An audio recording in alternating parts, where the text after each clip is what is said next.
Olá pessoal, tudo bem? Hoje eu resolvi gravar esse vídeo porque nós chegamos ao mês de setembro.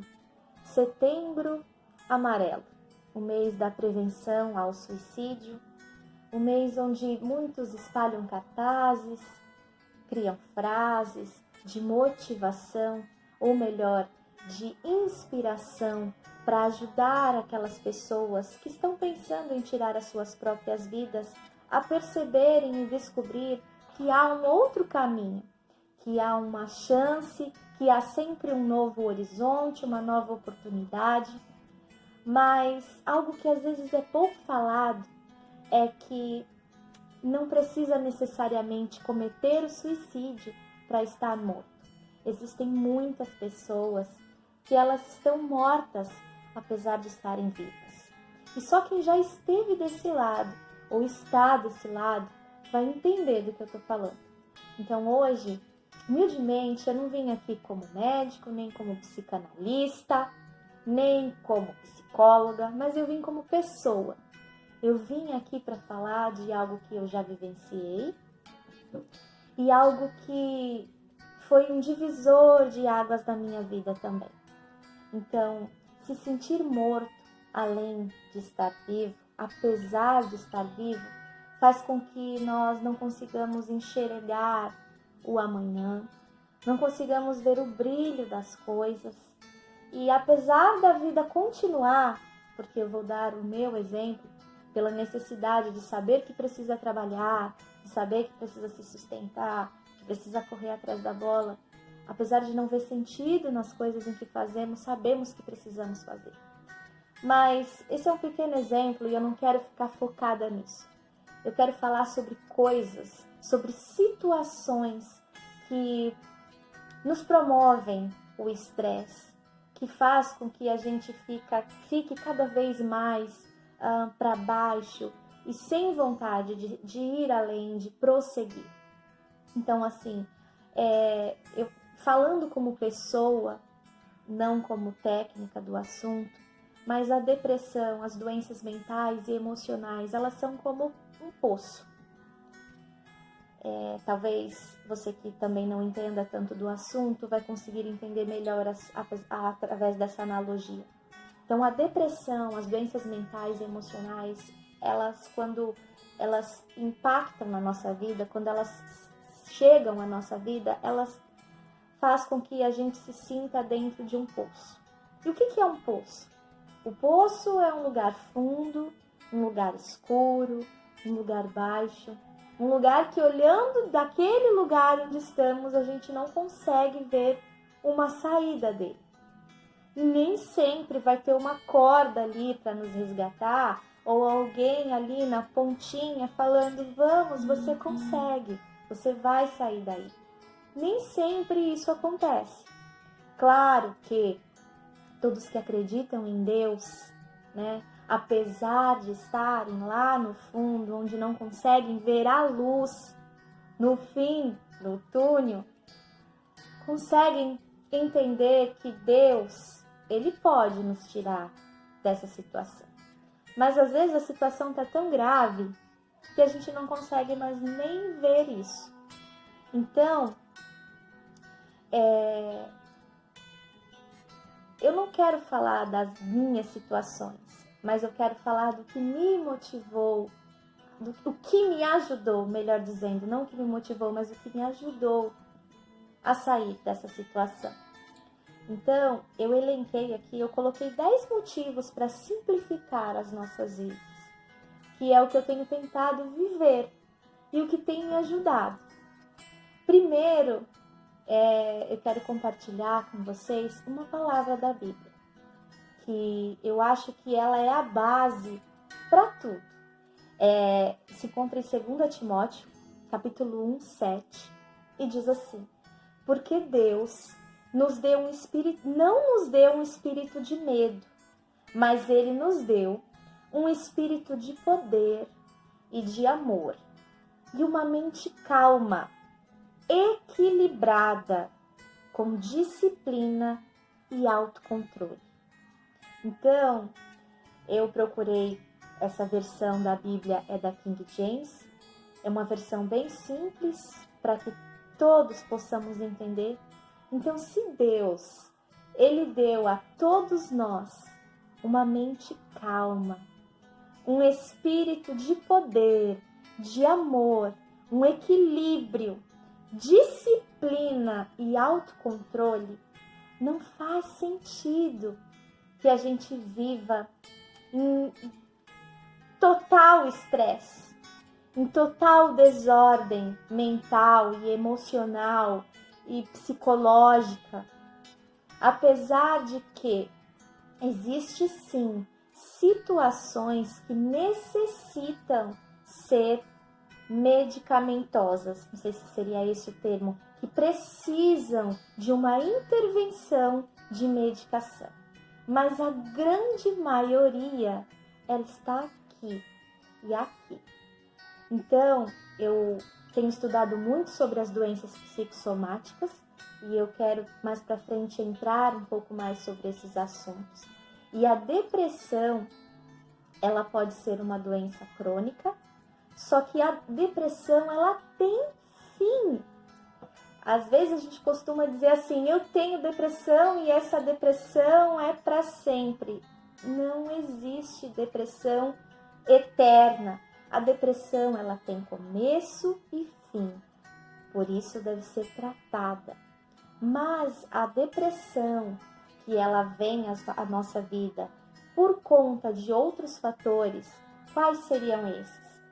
Emocionais, por situações que enfrentamos na nossa vida, alimentares, por ingestão de alimentos que entram em contato. Eu não vou falar palavras científicas porque me falta muito recurso ainda, né? E formação, não quero cair na ignorância de falhar com alguma das palavras, mas a depressão, ela pode ter outros fatores. Por isso é importante investigar e entender que depressão é essa. E se eu estou alimentando uma coisa como um bichinho de estimação, ou se eu realmente quero tratar daquilo da forma com que ele realmente é. Então, primeira coisa, se Deus, Ele nos deu tudo isso, porque não é pouco, Ele nos deu um espírito de poder, de amor, uma mente calma, equilibrada, com disciplina e autocontrole, por que eu vou me permitir viver à mercê desses tipos de sentimentos e emoções que podem desencadear uma depressão e podem fazer com que eu piore cada vez mais? Então, pensar em uma palavra que serve como um norte para sair dessa situação, a primeira palavra é a esperança. A esperança, ela é uma âncora para nossa alma. Mas, Ana, como ter esperança se eu estou deprimido? A gente não precisa esperar, ter um propósito para ter esperança. A gente precisa produzir a esperança. E como eu produzo a esperança? Através dos pensamentos positivos. Pensar positivo. Estar próximo a pessoas positivas. Ana, você não sabe do que você está falando. Eu sei. Até onde eu vou falar, eu sei do que eu estou falando. Porque todas as vezes que eu me sentia para baixo, deprimida, angustiada, e eu colocava à disposição de pessoas que estavam com uma frequência, eu gosto de usar muito essa palavra, com uma frequência mais elevada que a minha, eu voltava para minha casa diferente, mesmo que os meus problemas ainda não tivessem sido solucionados, mas eu vinha para casa com a minha energia diferente. E da mesma forma, todas as vezes que eu estava deprimida, angustiada, e eu estava próximo a pessoas que estavam com uma frequência abaixo da minha ou igual à minha, eu me sentia pior ou permanecia da mesma forma. Então, estar próximo a pessoas que têm esperança te faz se sentir esperançoso, porque aquela pessoa que tem esperança, Ainda que ela não veja nada além dela, ela vai dizer, você vai conseguir. Você vai ver, isso em tudo, eu não tô falando com relação à situação, mas em tudo, sabe? Não tá bem no emprego? Calma, cara, isso é uma fase, vai passar. Já se viu perto de pessoas assim? Que tudo quanto você diz a elas sempre têm uma solução. E não é que ela tenha de fato uma solução, porque não, às vezes nós não temos a solução e não temos mesmo solução para tudo.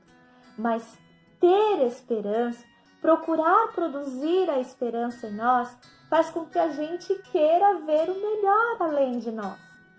Então, a esperança, ela é um estabilizador. Ela é um estabilizador da nossa vida, mentalmente, emocionalmente.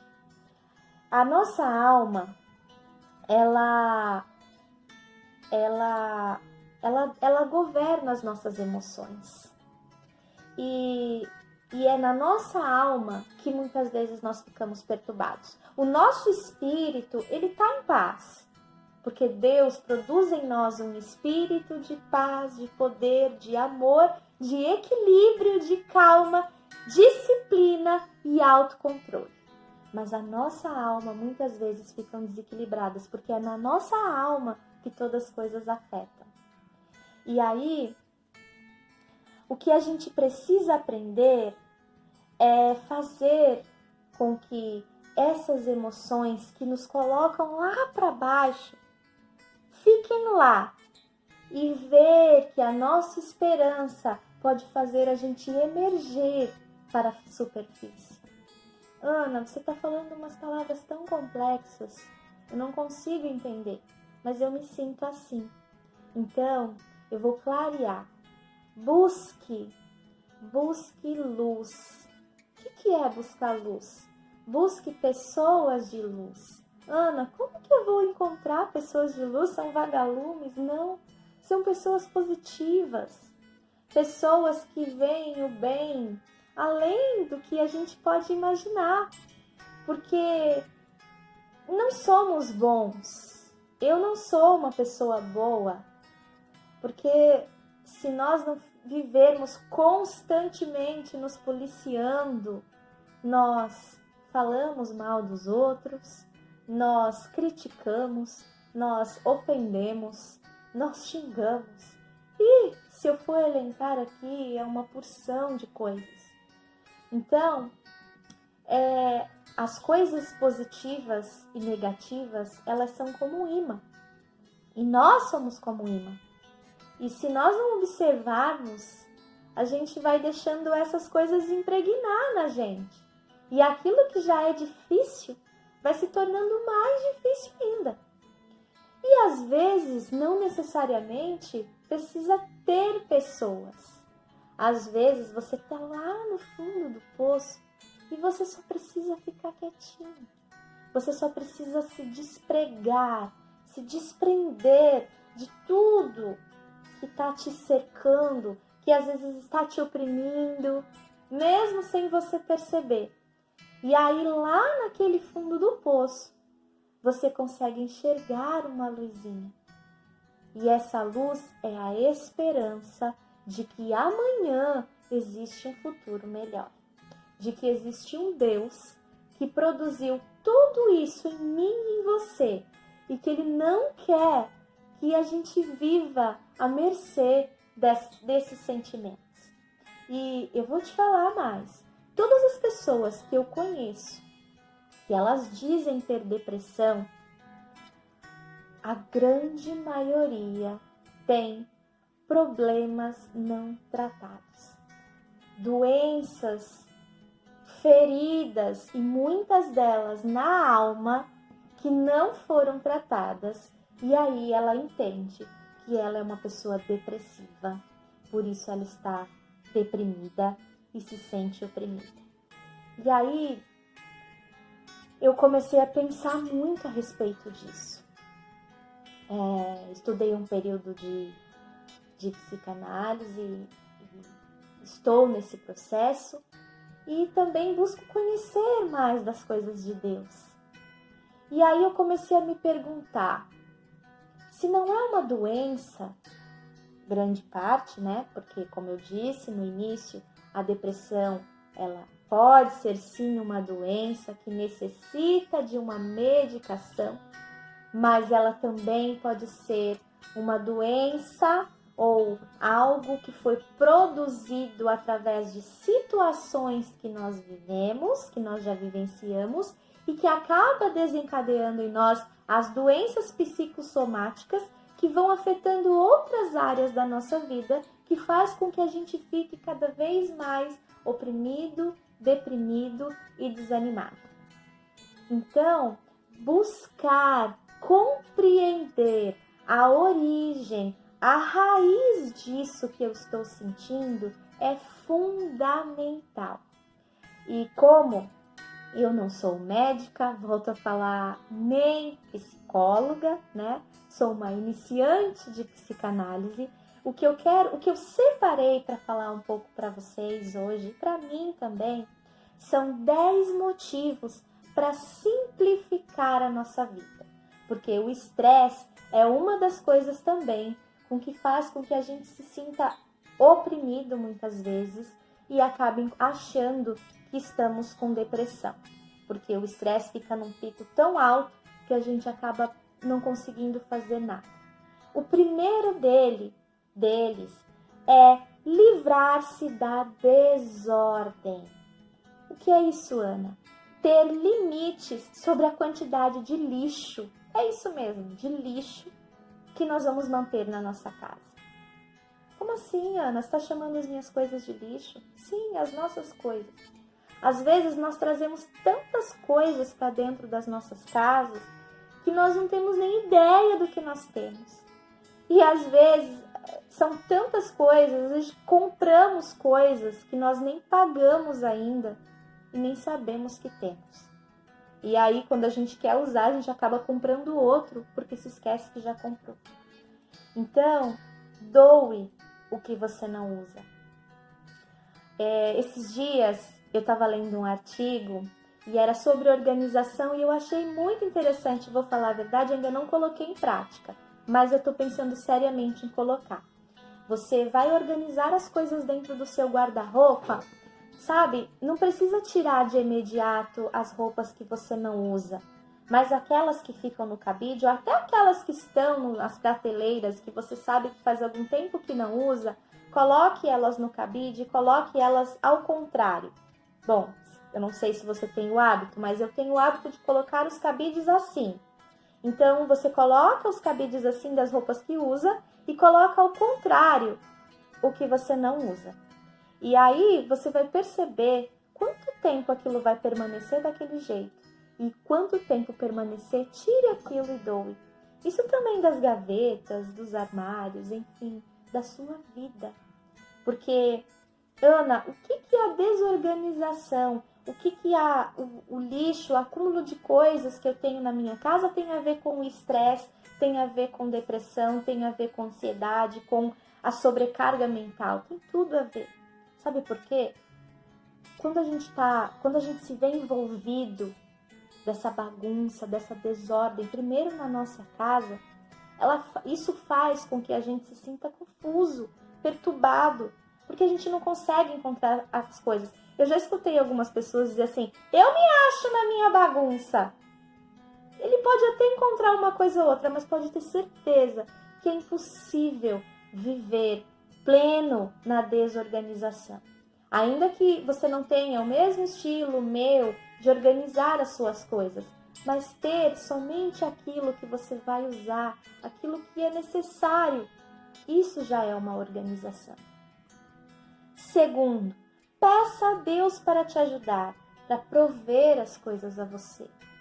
Às vezes a gente se vê tão querendo muitas coisas. Eu já fiz muito isso e faço se eu não estiver constantemente me policiando, porque sou ansiosa, né? Estive ansiosa muito tempo.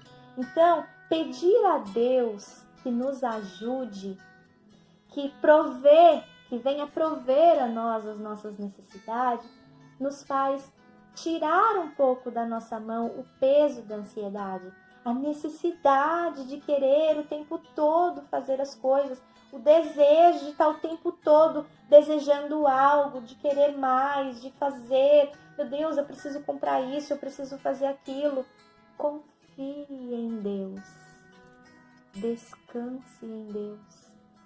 Quando eu era mais jovem, minha mãe falava tanto para mim isso. Ana, confie em Deus. Paulinha, que ela não me chama de Ana, só quando tá brava. Paulinha, confie em Deus. Minha irmã, confie em Deus. Confiar em Deus é descansar. E descansar não é fácil quando se trata de confiar em Deus, mas é libertador. Porque confiar em alguém, eu vou dar um exemplo de confiar em alguém em uma determinada situação, porque eu sei que nem todos entendem do que eu estou falando, mas eu tenho certeza que dessa maneira vão entender. Nós estamos aqui para atravessar uma ponte. E o espaço não é tão longo, mas eu não consigo passar num único passo.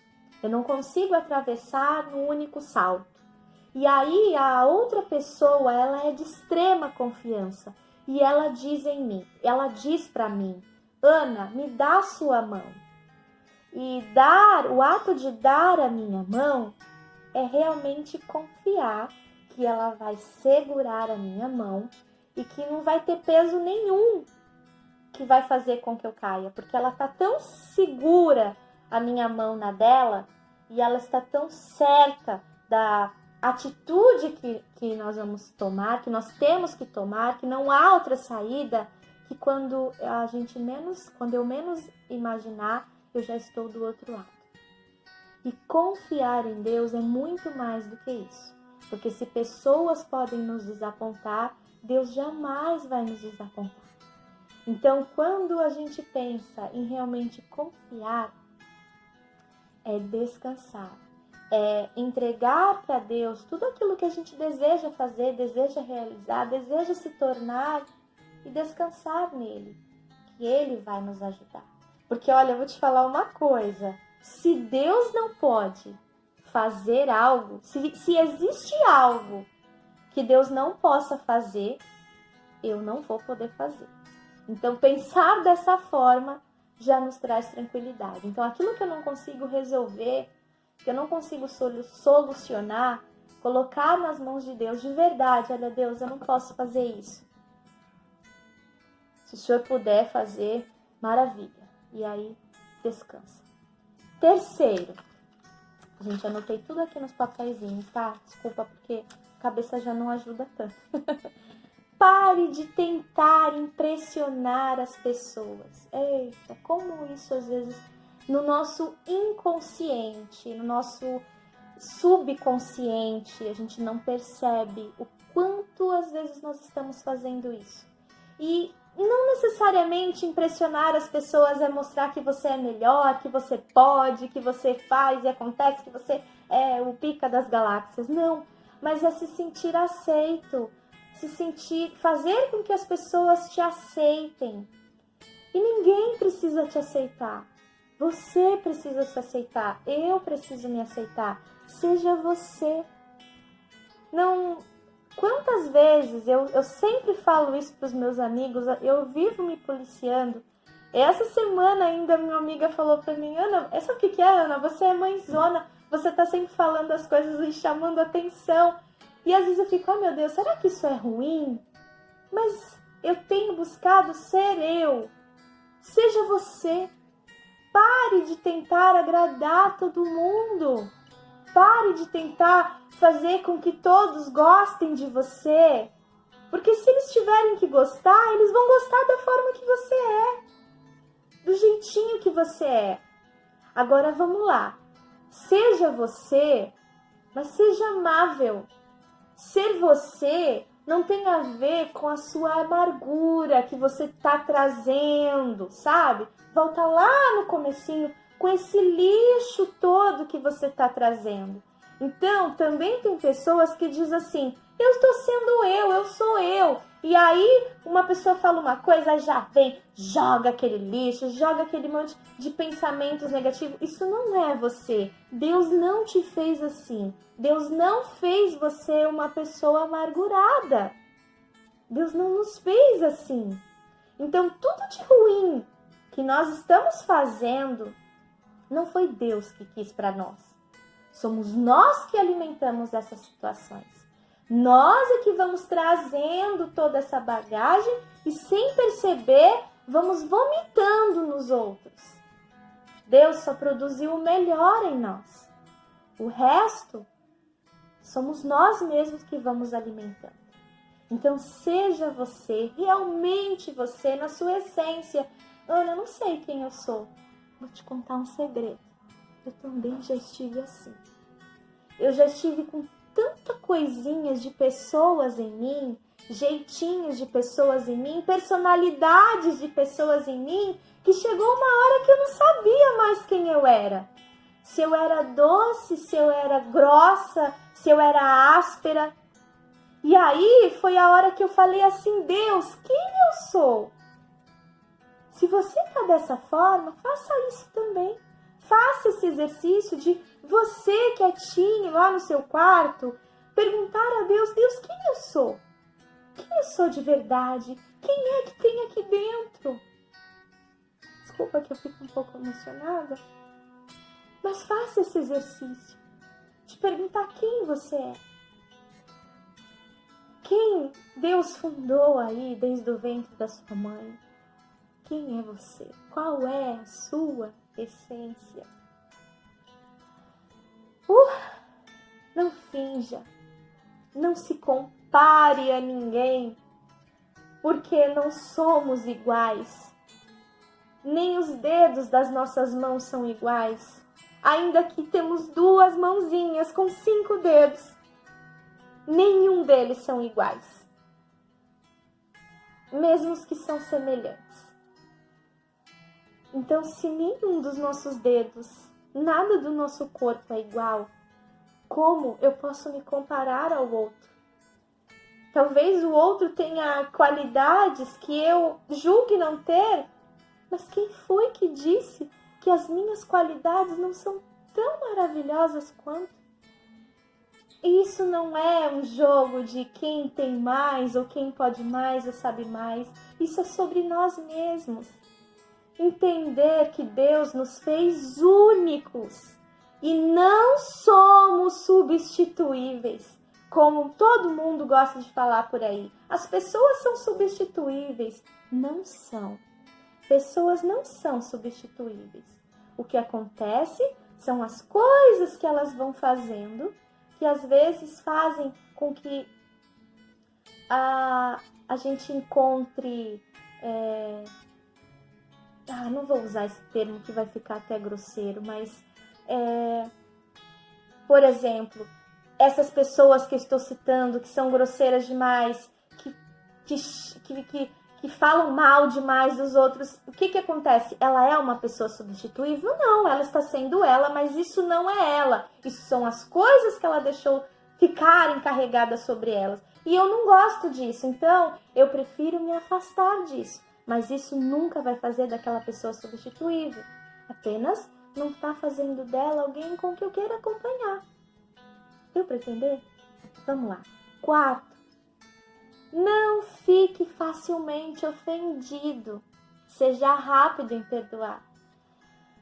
As pessoas que se ofendem com facilidade, que se machucam com facilidade, elas sofrem muito mais.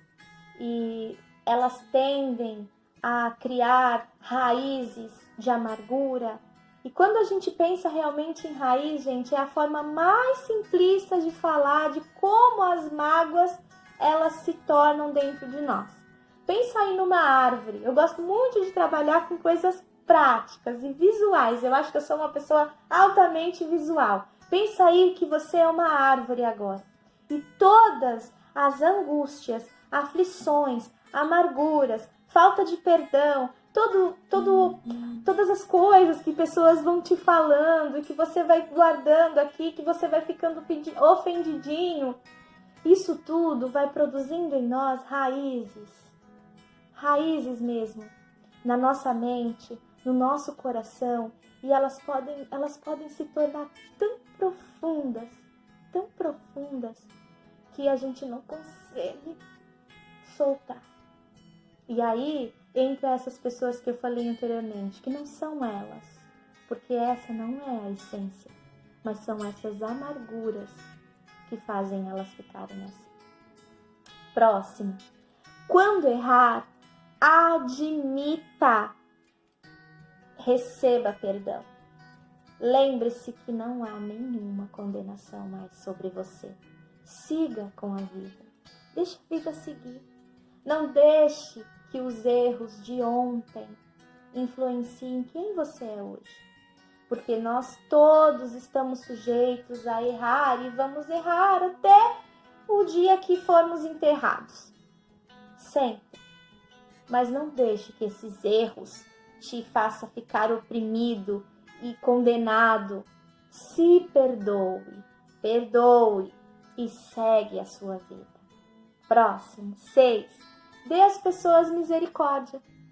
Quem sou eu para dar misericórdia? Perdoar, gente. Sabe aquela situação que você olha assim para algumas pessoas e diz assim, cara, você não merece isso. A gente acha, né? Quem nunca fez isso? Vamos ser sinceros. Você não merece isso, mas eu prefiro deixar para lá. Deixa passar. Eu não vou bater de frente, eu não vou tomar satisfação. Faz muito tempo que eu não tomo mais satisfação de nada da minha vida.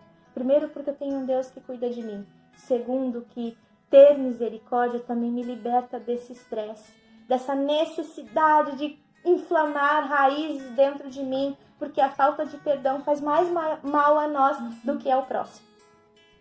Então, dê às pessoas misericórdia ao invés de tentar se vingar. 8. Tome decisões. Pare de ser tão indeciso em tudo. Essa também, olha, tudo que eu tô falando é aqui primeiro, sabe? Eu fui uma pessoa muito indecisa em tudo. Até a minha mãe fala assim, meu Deus, Ana, você é muito indecisa.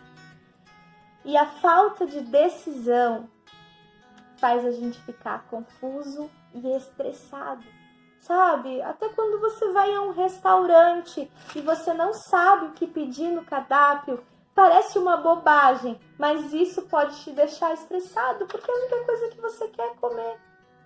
E comer, então, é pensar, eu quero comer um cachorro-quente. Então, deixe um pouco a indecisão de lado. Esteja certo do que você quer para a sua vida. E saber o que a gente quer para a nossa vida nos traz paz. Porque ainda que a gente não tenha alcançado, a gente sabe aonde vai chegar, aonde deseja chegar. E isso faz a gente ter um objetivo, alçar planos e seguir adiante. 9. Não tenha compromisso demais. A gente está num momento, né, numa era, que é muito bacana dizer, somos altamente produtivos, proativos, qual é a outra palavra? Multitarefas, né? Mas isso não é legal. Para a saúde mental, emocional e para quem tem uma predisposição à depressão, à ansiedade, isso é péssimo. Então, tenha compromissos. É importante que sejamos pessoas comprometidas, mas pense no processo. Então, antes de se comprometer com alguma coisa, pense no processo daquilo. Então, sabe quando a gente diz assim, meu Deus, a minha vida tá uma loucura. Eu já falei muito isso. E é nesse momento, quando nós falamos que a nossa vida está uma loucura, é um indicativo, essa frase, ela é um indicativo que estamos precisando de mudanças na nossa vida. E 10, faça uma pausa. Faça algo que você goste. Faça planos. Planos, é isso mesmo. Planos não vai te deixar ansioso. Planos vai produzir em você, em mim, metas. Vontade de querer ir além, vontade de fazer algo. Vontade de ficar feliz. Sabe? Porque às vezes nós não fazemos nada para que a gente possa se sentir feliz e nem para fazer o outro se sentir feliz. E sabe por quê? Porque se a gente fizesse isso, a gente não ia ter nem motivos para reclamar. Porque a felicidade, ela tá mais próxima de nós do que a gente possa imaginar. Porque ela não tá em pessoas, ela não tá em situações, ela não tá em bens materiais. Ela está no que eu faço da minha vida, na vontade de querer ser feliz. Ria mesmo, ri. Eu tenho uma amiga que numa fase, eu não vou citar nomes, né, porque vai que depois... Na fase mais crítica da minha vida, que eu estava assim bem deprimida mesmo, eu ia lá na casa dela e ela falava assim: Ana, eu nasci sorrindo. Ela vai ouvir esse vídeo e eu tenho certeza que ela vai saber que eu tô falando dela. Inclusive, um beijo, te amo muito. Você foi fundamental na minha vida. E ela dizia assim pra mim: Ana, eu acho que quando o médico me tirou da barriga da minha mãe, eu já nasci sorrindo. Ele bateu no meu bumbum pra eu chorar e eu sorri e ninguém entendeu nada. E assim, parece tão engraçado, mas rir também faz bem. E rir afasta o mal, sabia? As pessoas infelizes, elas não aguentam ver a gente sorrindo, porque incomoda. Então, eu comecei aqui falando de depressão. Ana, o que uma coisa tem a ver com outra? Tem tudo a ver. Você se lembrar dessas 10 coisas vai fazer você, vai produzir você a fazer diariamente o exercício de analisar. Será que o que eu tenho realmente é uma depressão? Ou eu estou vivendo à mercê de situações que foram impostas na minha vida e que eu não estou conseguindo sair? Porque eu não quero. Porque eu já falei muito isso e eu já me vi muito também repetindo. Só não damos jeito para a morte. O resto, tudo tem jeito. E principalmente quando a gente tem Deus. E às vezes nós falamos tantas frases, mas nós não aplicamos na nossa vida.